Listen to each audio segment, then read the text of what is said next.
የሺህ ዓመታት የታሪክ ባለቤት የበርካታ ቋንቋዎች፣ ባህሎች፣ እምነቶችና ማንነቶች መኖሪያ ናት ኢትዮጵያ። ይህ ብዝሃነት የአገሪቱ ሀብትና ጥንካሬ ቢሆንም በአግባቡ ካልተያዘ የልዩነትና ያለመግባባት ምንጭ ሊሆን ይችላል። ልዩነቶችን በውይይት ለመፍታትና የጋራ መፍትሄ ለመፍጠር የሚያስችለው መንገድ ደግሞ በመከናወን ላይ ያለው ሀገራዊ ምክክር ነው። የሀገራችን ችግር ከውስጥ ብቻ አይደለም፣ ከውጭ የኢትዮጵያን ሕልውና እንደ ሀገር መቀጠል የማይፈልጉ ብዙ አካላት አሉ ከራሳቸው ጂኦፖለቲካል ኢንተረስት በመነሳት።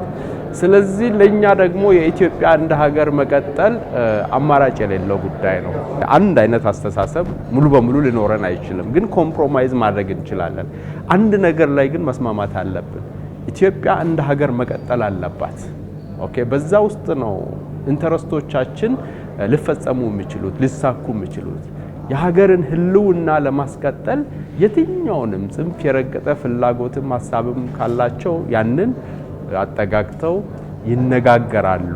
ይሄ ያለንበት ባለፈው ያለፍንበት ጊዜ ለማናችንም አልጠቀመም። እርግጥ ተጣልተንም ተታርቀንም በብዙ መንገዶች አብረን ኖረናል።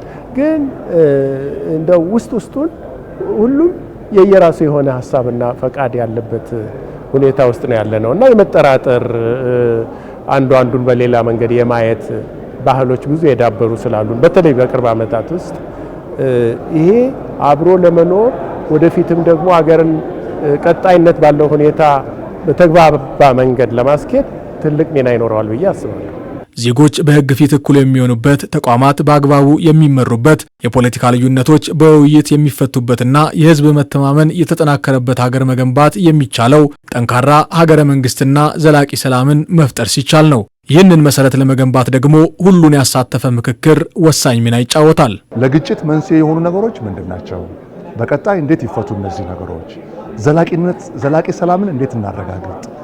ዘላቂ ሰላም ደግሞ ለሀገር ግንባታ ያለው ሚና እጅግ ከፍተኛ ነው እና እነዛን በማዋሃድ ዘላቂነትን ያለው ተሻጋሪ የሆኑ ዘላቂ ልማትን ሁሉም ይፈልግ ነው። ሁሉም አካል ይህንን ይፈልጋል።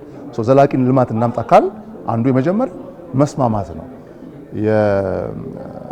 የግጭት አጀንዳ የሆኑ ነገሮችን ወደፊት አምጥቶ የውይይት አጀንዳ ሆነው በዛ ልክ ደግሞ ጥርት ያለ ነገር ለጋራ የሚያግባባንን ነገር ይዘን መቀጠል ነው።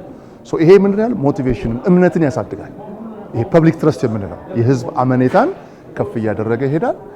ዜጎች አስተዋጽኦአቸው በዛ ልክ እየጨመረ ይሄዳል። ሀገራዊ ምክክር የተለያዩ ሀሳቦችን አንድ ላይ በማምጣት የጋራ ራዕይን ለመገንባት የሚረዳ ሂደት ነው። ለመሆኑ ሀገር ከዚህ ምክክር ምን ታተርፋለች? አንድ ሀገራዊ መግባባት ኖሮ እርስ በርስ መጣላቱ መገፋፋቱ ቀርቶ አንድነታችን የሚጠናከርበትን ሁኔታ እንጠብቃለን ብዬ አስባለሁ። ትንሽ የረገበ አሁን ግጭቶቹም ረግቦ ኦልሬዲ እየረገቡ ነው ያሉት።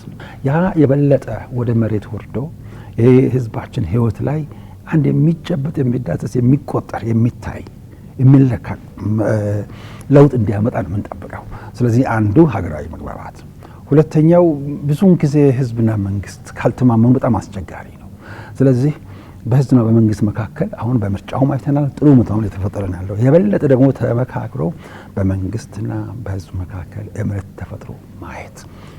ሶስተኛው መጠበቅ ያለበት ከእንግዲህ ወዲህ ጦርነት በቃን፣ ማንኛውም ችግር ቢፈጠር ችግሮቻችንን በምክክር እንፍታ ወደሚል ሰላምን በሰላማዊ መንገድ የማምጣት ባህል ኢትዮጵያ ውስጥ እንዲተከል ማድረግ፣ የመግባባት ሁኔታችን የጨመረ ይሆናል ብዬ አስባለሁ። አስፈጻሚው አካል ደግሞ እነኚህ ከሀገርን ያለውን ህዝብ ሁሉ ተወክለው መጥተው የተስማሙባቸውን ጉዳዮች መንግስት ደግሞ ይህን ተቀብሎ የማስፈጸም ፖሊሲ የማውጣት ህግን የመቀየር በዛ ህግ መሰረት ደግሞ ትክክለኛ አስተዳደርንና ፖሊሲን የመቅረጽ ኃላፊነት አለበት ብዬ አስባለሁ። የኢትዮጵያ የወደፊት ጥንካሬ ልዩነቶችን በመቻቻል በመደማመጥና በጋራ መፍትሄ በመፈለግ ላይ የሚመሰረት እንደሆነ ጉባኤው ግልጽ መልእክት እያስተላለፈ ይገኛል።